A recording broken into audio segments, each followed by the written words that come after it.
This video is my attempt at showing my capstone composting project process I had throughout senior year. To summarize the video, it was a fun and stinky process. Hope you enjoy. The first step in this adventure was to find an area to place my compost bins. One might reasonably think that because our school has an open campus, there's many options to place them, but that's not necessarily the case. At first, I wanted to place my compost bins by the middle building McNeil, which would have been a perfect spot since it holds the school's cafeteria and transportation of vegetation would have been a breeze. But composting smells pretty bad and the majority of kids eat there and I would have most definitely gotten complaints. So it wouldn't have been a good idea. The next building on the list was Foot. Foot luckily has a lot of open space, but oddly enough has limited areas for things such as my bins. The park next to our school seemed to be an ideal place since it's wide open, but it's used by the public more often than not. Luckily, I found a perfect area for my bins. Next to the school dumpster was a small patch of grass which no one went to, and since it already smelled pretty bad because of the marsh and the dumpster, I would have gotten zero complaints and worked in peace. Now that I found an area to place my bins, I have to decide what kind of composting bin I wanted to use. Obviously from watching the video, you can tell that I got a tumbler style bin. There are many different ways to compost, but my two main options were to build one from scratch or to get one online. I chose the easy way out as any senior would and got two online. I obtained two 80-gallon Lifetime brand compost tumblers which didn't take long to build with easy instructions and minimal tool usage. Sort of like IKEA. The reason why I chose this over the traditional compost bin was because rodents would have caused an issue. The traditional compost bin stationed on the ground while my tumblers are on the cylindrical legs, which makes it hard for rodents to climb up. Also, they have a lifetime warranty, hence the brand name, Lifetime. Now that I sorted out the whole bin situation, let's talk about the tools I needed to use versus the tools I actually used during my composting process. Let's be frank. I don't have money to waste on brand new tools, so I reused objects and gave them purpose.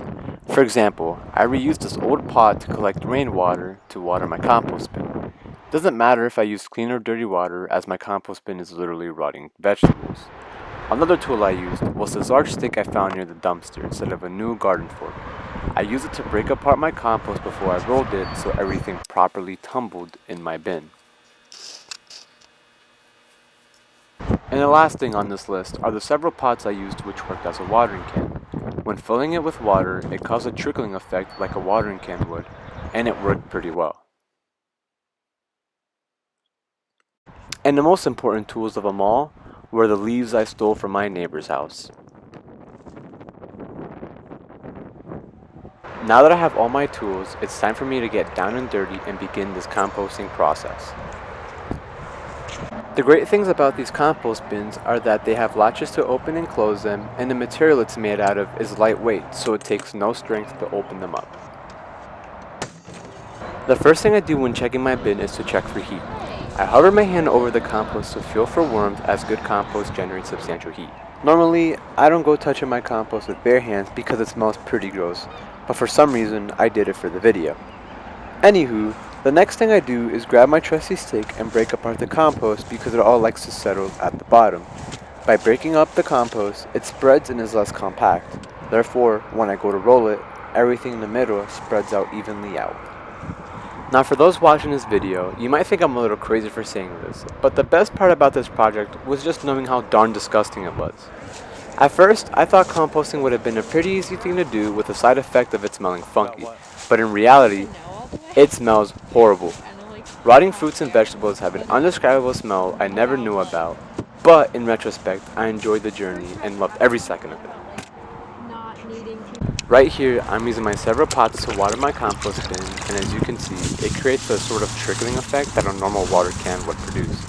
Instead, it's just a bunch of water pots and gravity doing its thing.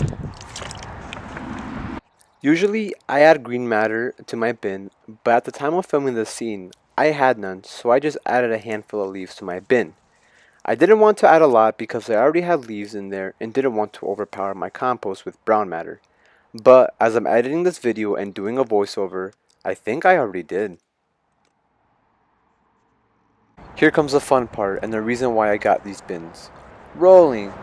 After every checkup, I rolled my bins, which aerates my compost. By aerating the compost, the bacteria that breaks down the green matter cools down.